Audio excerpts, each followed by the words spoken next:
The next presentation is from Chalmers University, from Luca Boscaglia, about direct oil-cooled electrically excited synchronous machine.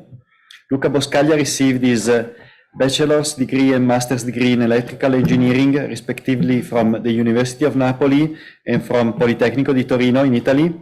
He did his master thesis at ABB Traction Motors in Sweden about thermal and CFD modeling of electric traction motors for railway.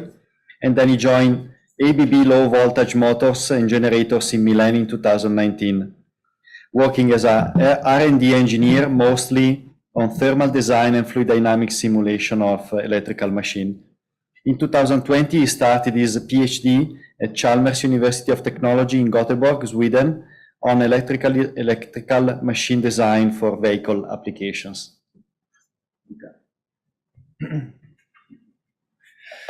Thank you, Massimo, for the presentation. Hello, everybody. So today I'm gonna speak about the cooling of the electrically excited synchronous machine. And it's been years in Chalmers that we are working about this. So it's one of the main topic of our research team. Yeah, Massimo already introduced myself. So basically my background is electrical engineering. So I mostly work with the electric motor design and the electromagnetic design. But it's been some years now that I'm working also with thermal and mechanical aspects related to electric machines. Since the thermal design of electric machines is becoming literally a hot topic, for several reasons that are connected to the reliability of the machine. So just now I'm basically here in Sweden at Chalmers University doing my PhD. So basically, what is an electrical excited synchronous machine? I don't know how much is your background about the electromagnetics of electrical motors, but basically you can see an electrical excited synchronous machine as a permanent magnet synchronous machine. Basically, you have this motor where you have the stator and the rotor. And in the stator, you have the windings, but usually what you do is to put magnets in the rotor. This is because it's much easier. You can put this rare earth material and you can excite the machine. You can create this DC excitation, just putting magnets that will guarantee to you some constant DC field. But the magnets are kind of more easy application because they can guarantee this field excitation like freely without any kind of supply. As soon as they keep the magnetization, they will keep going with this DC electromagnetic field.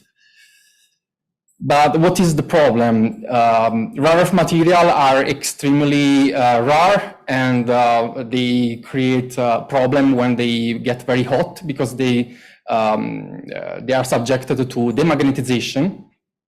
Also, rare earth material are not sustainable from mostly environmentally point of view, but also social politics point of view. So since in Sweden we really care about environment, we are studying an alternative for this kind of motor, for synchronous motors. So we basically are replacing these magnets with conductors, so with some coils that create some windings, and then we supply these windings with DC current.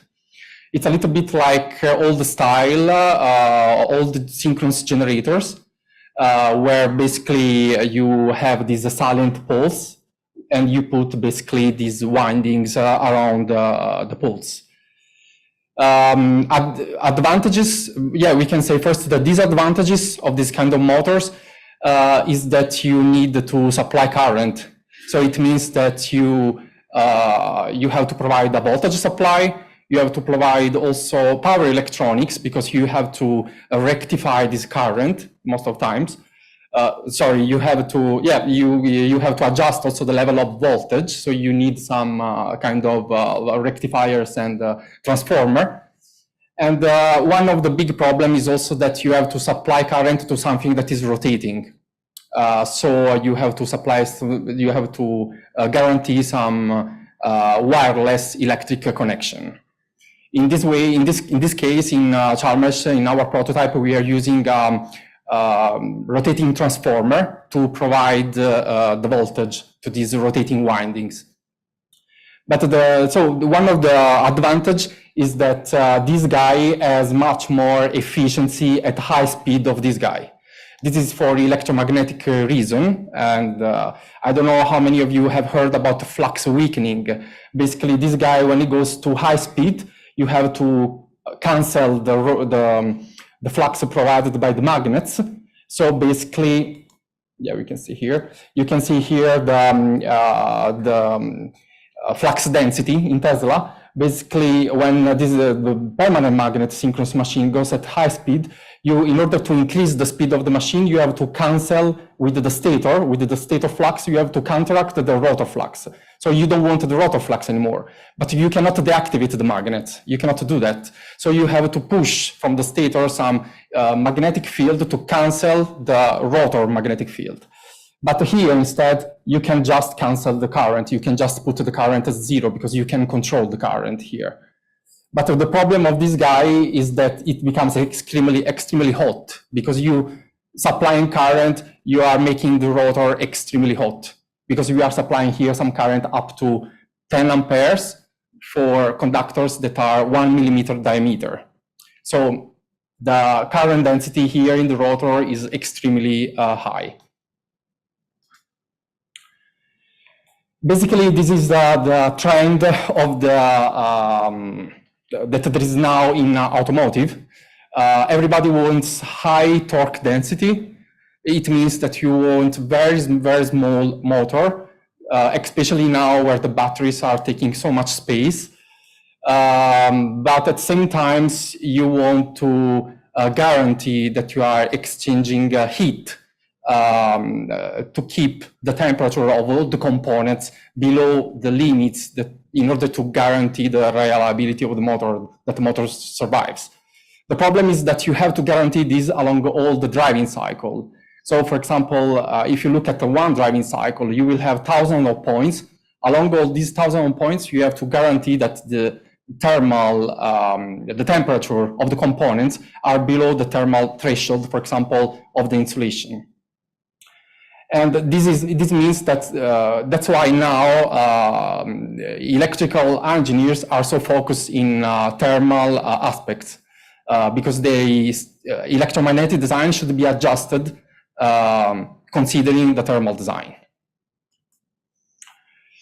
What we are the most powerful solution is to use the direct oil cooling. A lot of you already talked about that.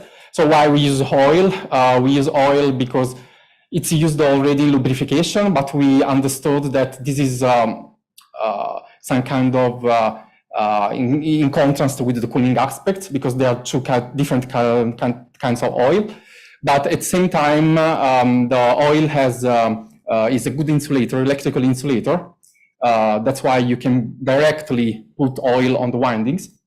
And also the oil has higher boiling point than water. So it means that it will not evaporate during the use. And I cannot see that.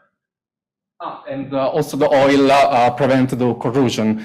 So it means that you can use oil in direct contact with metals, for example, and it will not provide corrosion as the water. That is actually very good. So what we studied about this fluid dynamic and thermal applied to electric machines. Basically, we studied the three different phenomena we can say there are three different strategies that we can use for the cooling of electrical machines. Of course, the most obvious are the direct cooling of the stator and the direct cooling of the rotor.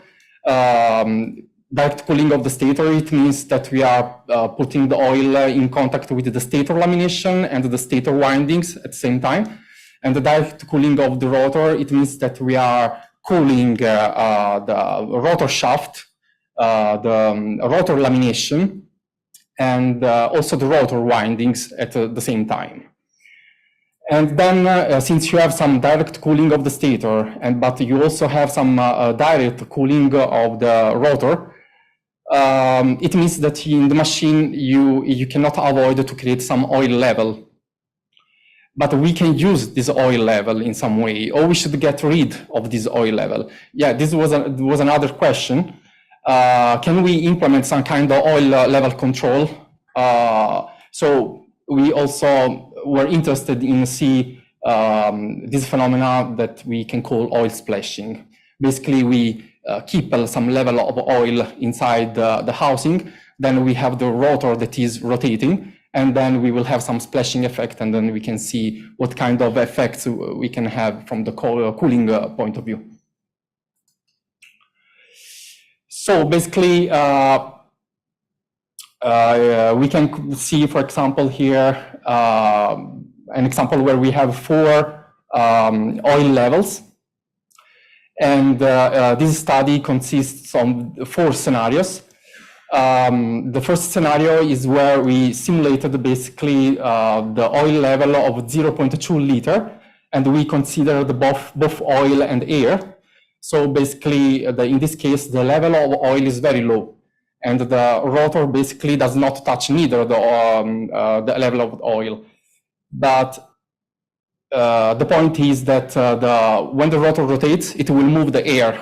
So it means that maybe this can help to spread the oil around without creating some kind of frictional losses. So basically, we will use the air to spread the oil around. And the same for the 0.3 liter. So we simulated also the oil and the air. And then we simulated just the 0.5 liter of oil without air, and 1.00 liter of oil, just oil.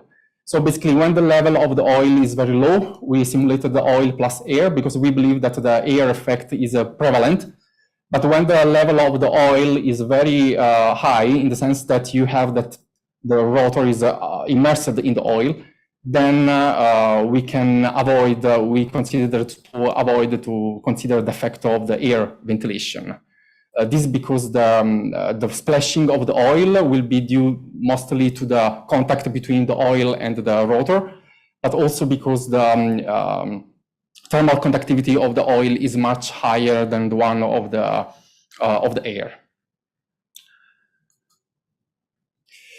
So basically, we wanted to verify if we can neglect this air ventilation effect when the level of the oil is quite high. For example, this case, you can see that the oil is immersed, the rotor is immersed in the oil. We consider the speed that is reasonable, 1000 RPM. And we also consider the level of the oil of 0.5. And we run 3 simulations. In the first one, we use the MPS method, so Particleworks, with the oil, only oil.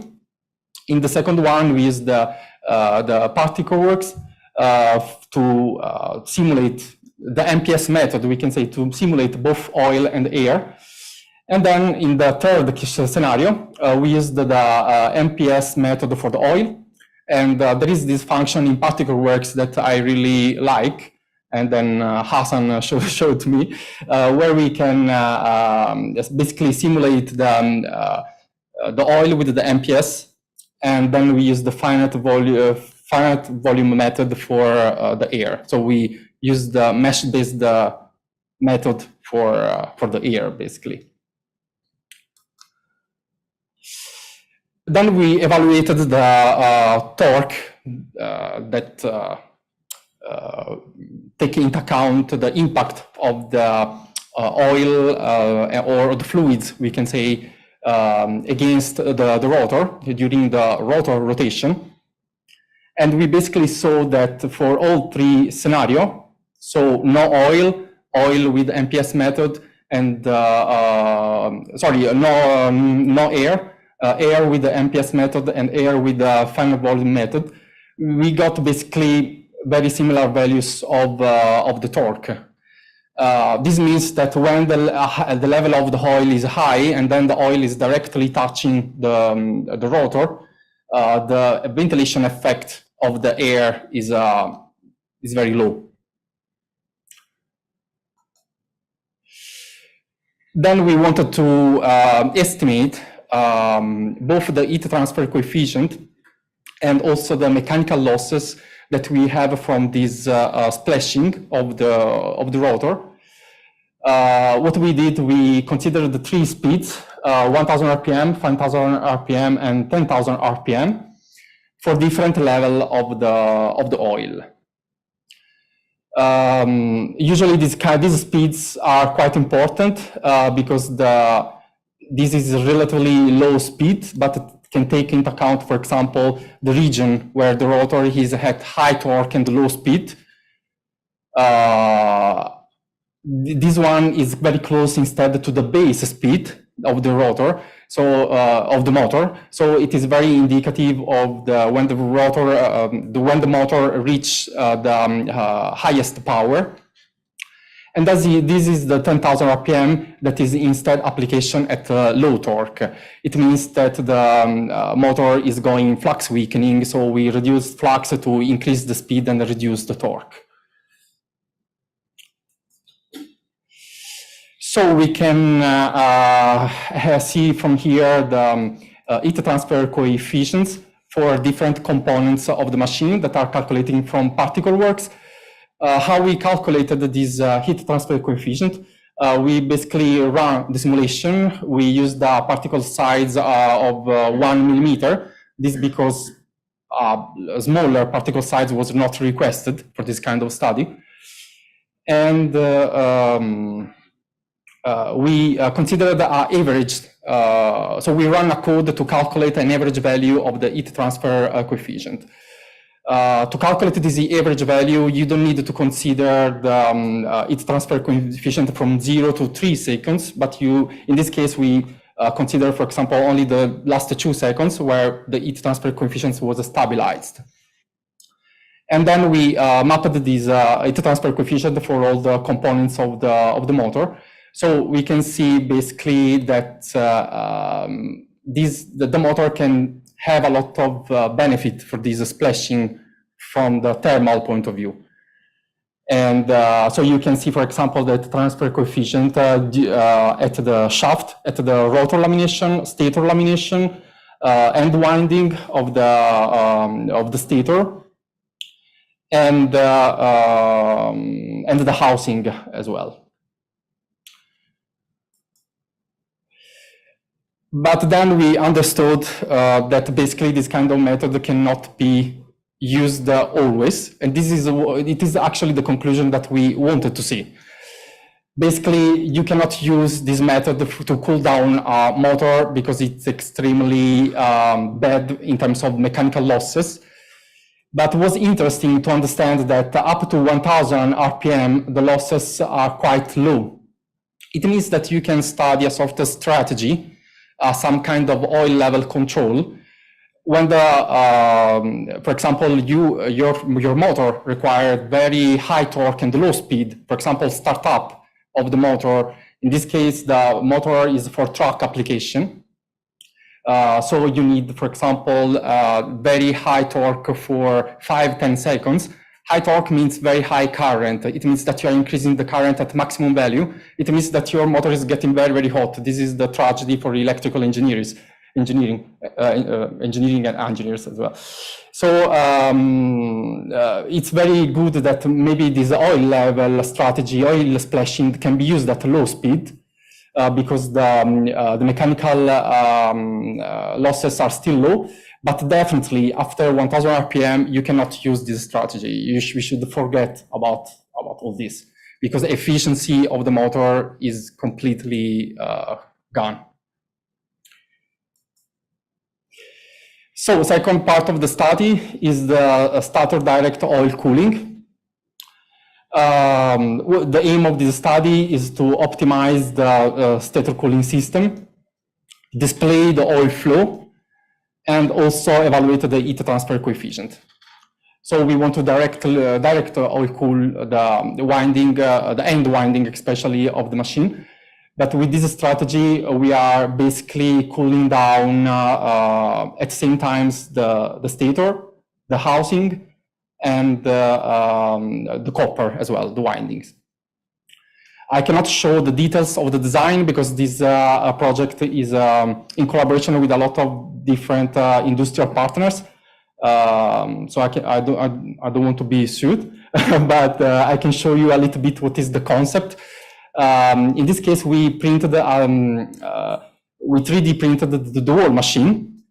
So you can see that the whole machine is actually 3D printed completely, including the end plates, the housing, the inlets, outlets, and also the windings. In this case are hairpin. And you can see here the cooling system and together with the machine. And then here there is a comparison between what is happening inside this model. In this case, we colored the oil with some colorant, blue colorant, in order to see better the oil path. And we can compare it with the Particleworks simulation. And we can see actually that the comparison is quite good. Honestly, Particleworks was very good at the design phase because we avoid a lot of computational time. This kind of simulation was impossible in Fluent, at least for us.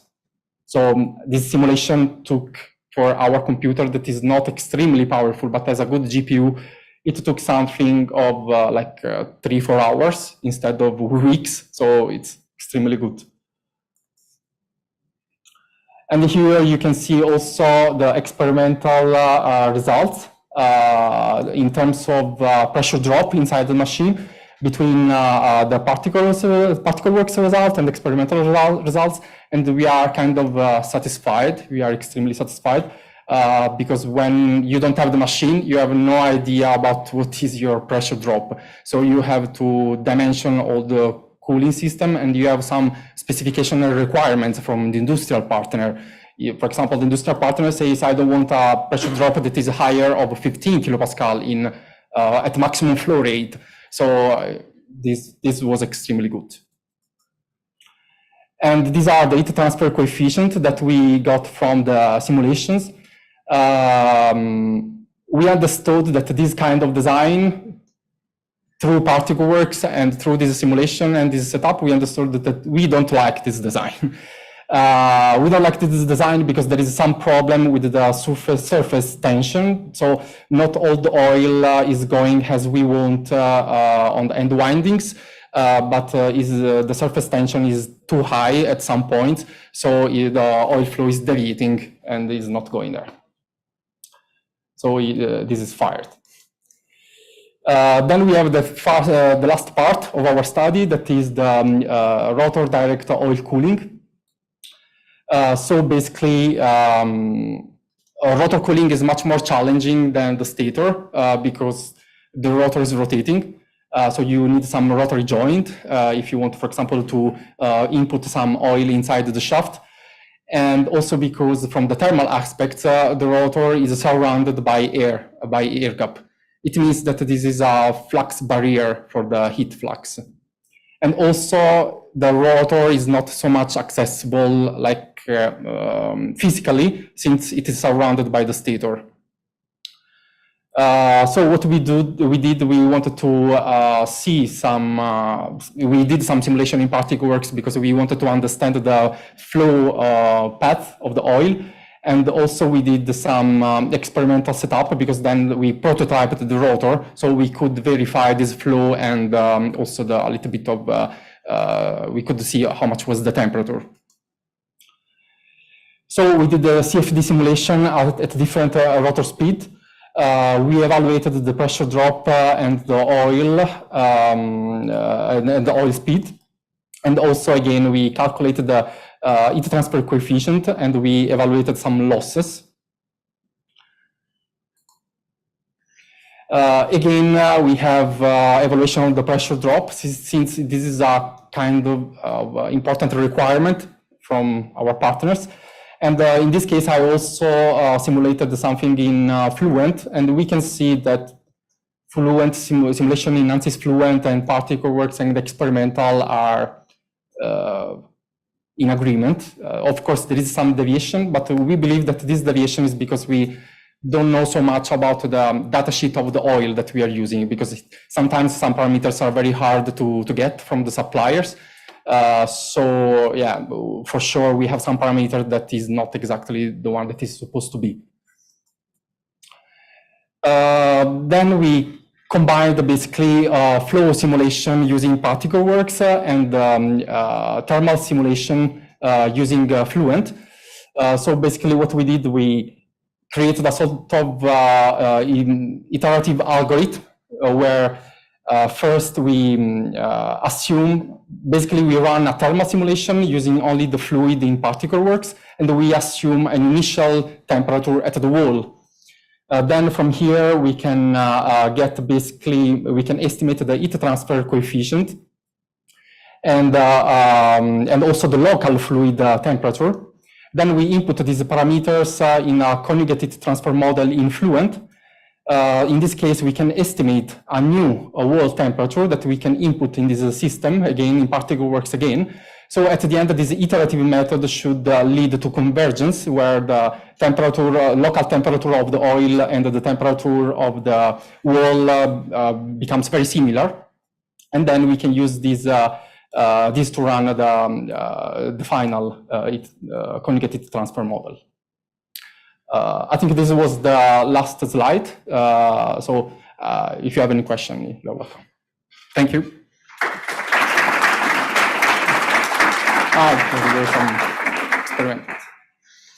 There were some experimental comparison between experimental temperature results and simulation results as well.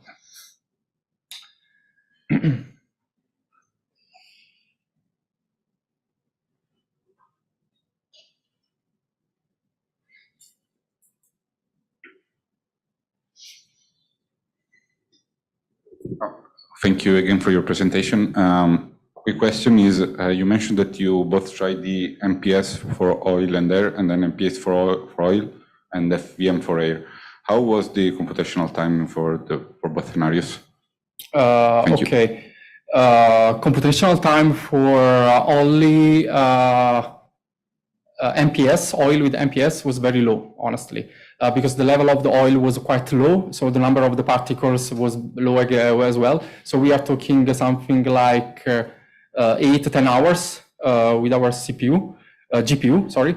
Regarding the one by using the mesh as well, I think was something like 12, 14 hours. But there was also Hassan that ran some simulation. I don't think you don't remember the time, but I think I ran some simulation as well. It was around 12, 15 hours with if you don't decrease too much the grid size of the mesh. Now, I was referring to the difference between when you model air with MPS and when you model air with FEM. No, the one when you model air with MPS, I would say is much high. It's the computational time is higher, if I remember correctly, because you need to fill all the rest of the volume with the particles. So it's. Thank you.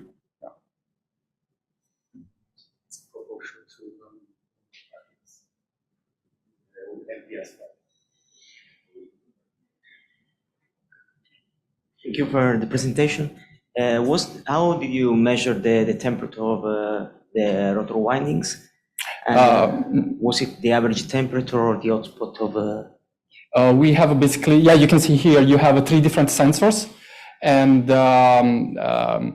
basically we in the x-axis you have the rotor current. So we did this measurement for different rotor currents, and we kept here the speed at same value. That should be around, it was not so high the speed because we cannot use too much high speed. So it was around 500 RPM. And we used some wireless sensor. It's called the telemetry sensor that you can use for this scope. So you measure the surface, the external surface of the... No, it's a hotspot. It's a 3 different location of the temperature. Okay. Yeah. And the second question about the air ventilation effect. Mm-hmm. I understand that this is not relevant at low speed, 1000 RPM. Mm-hmm. Did you try something at maximum operating speed? Regarding the ventilation effect, I would say that is not related to speed, but is related to oil level. So when you have a lot of oil, then the path of the oil during the rotation is not affected by the air. So that's what we wanted to verify. Instead, when the level of the oil is very low, then the ventilation has a lot of much more contribution on the splashing of the oil. Thank you very much. Yeah.